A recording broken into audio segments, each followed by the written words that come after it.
안녕하세요. 황야의 싸다고 토크 시간입니다. 네, 오늘의 황야 사연은요. 시어머니의 독특한 음식 스타일에 스트레스를 받고 있었던 어느 한 여성분의 사연입니다. 사연 읽기 전에 구독과 좋아요, 많은 공유 부탁드릴게요. 저는 결혼한 지 몇 달이 조금 안 된 25살 새댁입니다. 대학 때 만난 남편과 졸업하고 직장 생활 1년 만에 결혼을 했어요. 제 남편은 28살이고 위로 형 두 분이 있는데 같이 사업을 하고 있어서 수입은 그럭저럭 돈은 잘 버는 편이에요. 아직 형들은 결혼 안 하신 미혼이고요.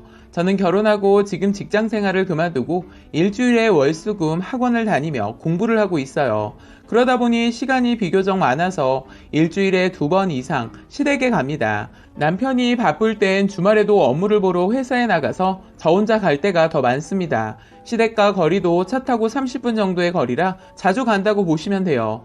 그러다 보니 시어머니가 해주신 집밥을 자주 먹는 편인데 신혼집 갈 때마다 항상 국이랑 제가 좋아하는 반찬을 꼭 싸주세요. 가끔 과일이랑 제가 좋아하는 해산물도 자주 챙겨주시고요.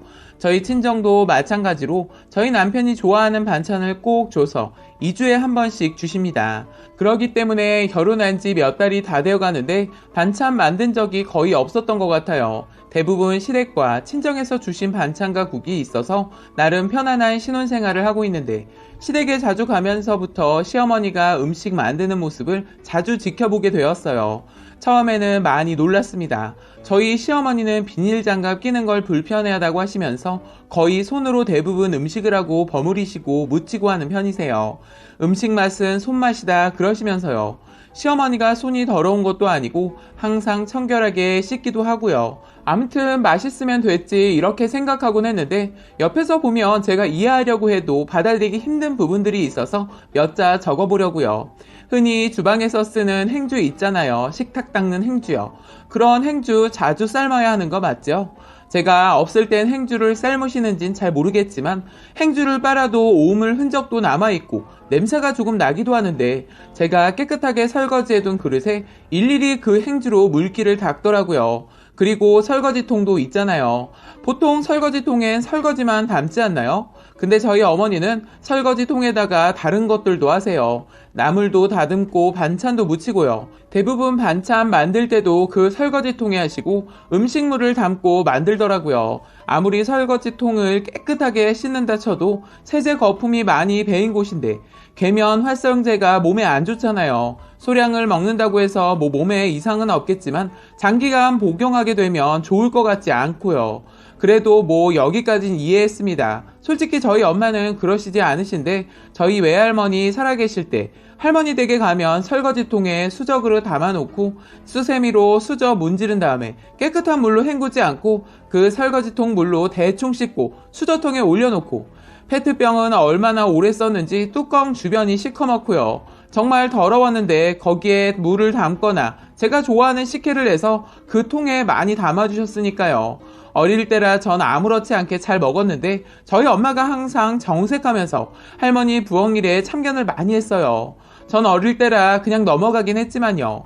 왜 할머니한테 엄마가 자꾸 뭐라고 하는지 정말 이해를 할 수 없었고 조금씩 크면서 엄마 마음을 알겠더라고요. 그래서 시어머니도 저희 외할머니 같은 분이시구나 그럴 수 있다고 생각하며 좋게 생각하고 남편한테도 얘기하지 않았습니다. 한 번은 시댁 식구들이 밥을 먹은 후 국들이 조금씩 남아서 제가 싱크대에 버리려고 했는데 시어머님이 그냥 옆에 두라고 하더라고요. 전 왜 그러나 싶었고 아까워서 건더기만 국 냄비에 다시 넣으시려고 저러시나? 라고 생각했는데 그게 아니었어요. 식구들이 먹다 남은 국을 다 모아서 국 냄비에 그대로 넣으시더라고요. 솔직히 그건 조금 충격적이었습니다. 그 뒤로는 아예 국을 안 먹게 됐고 시댁에서 싸온 국을 처음에는 잘 먹다가 그거 본 뒤로는 아예 국 먹기가 좀 힘들더라고요. 지금 생각하면 된장국에 고기 한 개가 씹힌 적이 있었는데 고깃국 끓이고 남은 국을 된장국 하면서 섞었나 보다 생각했는데 지금은 혹시 먹다 남은 걸 버리기 아까워서 된장국 하면서 같이 섞었나? 이런 생각이 들더라고요. 고기가 딱 한 점 있었으니까요. 그래도 펄펄 끓여서 먹으면 괜찮겠지. 그래, 괜찮아. 괜찮을 거야. 음식 버리면 남편도 싫어하고 시어머니도 벌 받는다고 그러셨고 가족끼리 먹는 건데 더럽다고 생각하지 말자. 이렇게 생각하는데도 그렇게 생각이 잘 안 되네요. 저는 제가 먹다 남은 밥에 국물이나 고춧가루 묻어있으면 먹기 좀 꺼려지고 입속으로 들어간 수저가 국그릇에 수십 번 담겨진 그 국을 다시 모아서 다시 가족들 먹는다는 게 좀 이해하기 힘들었어요. 그래도 평생을 그렇게 해오신 분이신데 제가 괜히 말 잘못했다가는 시어머니가 오해하실 것 같아서 말도 못하겠더라고요. 그리고 이건 3주 전쯤인데 주말에 시댁에서 삼겹살을 구워 먹었어요. 저는 쌈장을 안 먹어서 그냥 야채에 고기만 먹는데 먹다가 남은 쌈장에 기름이 묻어 있었어요. 남은 양도 그리 많지 않았고요. 아주 조금, 정말 조금 남아 있었어요. 그런데 솔직히 이렇게 남으면 대부분 남은 쌈장은 버리지 않나요? 아니면 좀 많이 남고 손이 많이 안 갔다면 기름 묻은 부분은 수저로 긁어내고 깨끗한 부분만 다시 냉장고에 넣어두지 않나요? 그런데 저희 시어머니 손가락으로 정성스럽게 쌈장을 싹싹 모아서 다시 쌈장통에 그대로 넣으시더라고요. 이런 거 다 이해해야 하는 건가요? 뭐 먹기 싫으면 저만 안 먹으면 되긴 해요. 그리고 고기 먹으면 먹은 기름이 둥둥 떠있는 국을 다시 다 모아서 국 냄비에 넣으시는데 저는 안 먹으면 되니까 하고 생각은 하지만 솔직히 좀 문제가 많아 보이는 것 같아요. 저희 시댁 못 살지도 않고 예전에 하시던 게 몸에 배어서 그러시는 걸까요? 그 밖에 저희 시어머니는 음식을 하면서 간을 자주 보는 편이세요. 국 끓일 때 두세 번씩 국을 맛보시는데 입에 들어갔다가 나온 수저로 다시 국을 휘휘 젓고 뭐 이런 것쯤은 이해할 수 있는데 다른 건 좀 이해하기가 힘드네요. 그냥 맛있으면 됐지 하고 좋게 생각하려 하지만 제 남편이 걱정도 되거든요. 예전부터 알고는 있었지만 남편 위가 상당히 안 좋은 편이거든요. 이런 문제점 때문인지 모르겠지만 위가 많이 약해요. 역류성 식도염도 있고 위염도 자주 걸려서 병원에서 약도 잘 타먹어요. 전에는 먹다가 토한 적도 있는데 배불리 먹고 TV 보며 웃다가 갑자기 급역류돼서 다 토하고 기름기 음식 먹고 찬 거 먹으면 바로 탈라고요. 보통 반찬은 조금씩 덜어 먹는 게 좋은데 반찬통 그대로 두고 먹다가 그대로 덮어버리고 가족들이 젓가락질했던 반찬들을 그대로 뒀다가 또 꺼내 먹고 그래요. 특히 아버님이 은근히 젓가락질이 서투셔서 반찬을 이리저리 뒤집고 들었다가 놓기를 반복하십니다.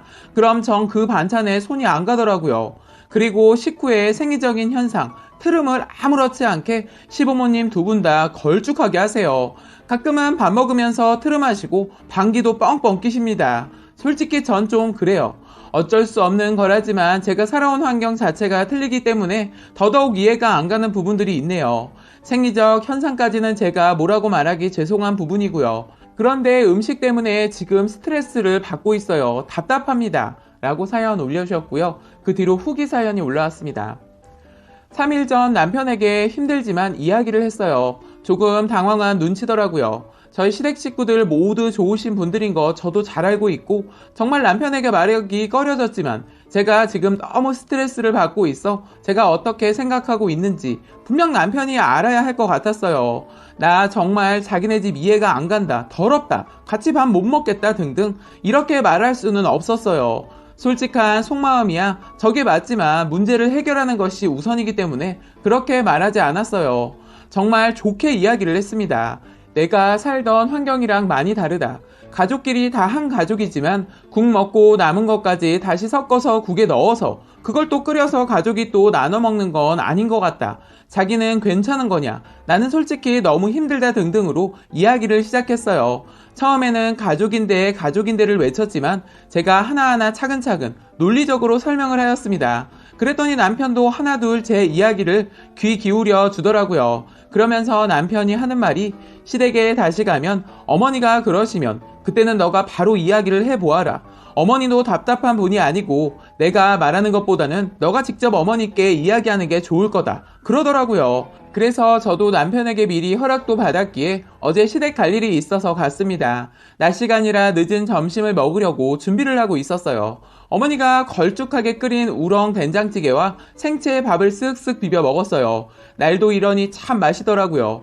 그런데 커다란 뚝배기에 양을 넉넉히 하셨더라고요. 그러시면서 저녁에 시아버지와 남편이랑 형들이 오면 이걸로 저녁에 주면 된다고요. 그래서 먹는데 어머니가 뚝배기를 통째로 가져와 먹자고 하셨어요. 그래서 제가 어머니 이거 저녁에 가족들 다 먹을 건데 날도 그렇고 그냥 덜어서 먹는 거 어떨까요? 괜히 저희 수저 넣고 먹으면 먹던 거 먹는 거고 괜히 탈날 수도 있을 것 같아서요. 라고 했어요. 어머니 곧바로 그대로 먹어야 더 맛있긴 한데 그래 날도 이러니 우리 덜어 먹고 냉장고에 넣어주자. 내가 몰랐네. 그렇게 먹는 게 위생적이고 좋겠어. 그러시더라고요. 저는 순간 제가 알던 시어머님의 모습이 아니었어요. 저는 뭐라고 하실 줄 알았거든요. 지금까지 다 이렇게 먹고 평생 살아왔는데 무슨 탈이 나겠지? 뭐 이런 말을 하실 거라 상상했거든요. 그런데 제 말에 곧바로 수긍하시고 제 이야기를 들어주시니 너무 놀라기도 했고 고맙고 어머니가 더더 좋아졌어요. 진작 말해볼 걸 약간 후회는 되었지만 지금이라도 늦지 않고 말씀드리니 속이 후련해요. 남편 말이 맞았던 것 같아요. 본인 어머니에 대해 잘 알고 있는 것 같은 남편이라 생각이 들더라고요. 아직 조금 더 많은 변화가 있어야 하겠지만 어머니와의 첫 단추가 잘 끼워진 것 같아 너무 다행이라 생각이 드네요. 본인이 살아오신 세월이며 본인만의 집안 스타일이 있으셨을 텐데 제 이야기를 바로 이해하시고 며느리 말 들어주시는 멋진 시어머니라 너무 좋았습니다. 저도 어머니께 더더 잘하려고요. 저희 친정 엄마와는 분명 다르겠지만 정말 친정 엄마처럼 잘해드리고 어머니랑 더 친해지고 싶어지네요. 아직 갈 길이 멀었지만 지금 이대로 어머니와 잘 맞춰서 잘 살아보겠습니다. 라고 후기 사연까지 올려주셨습니다. 오늘의 사연 여기까지였고요. 많은 공유와 여러분들의 생각이나 느낀 점이 있다면 댓글로 표현해 보시기 바랍니다.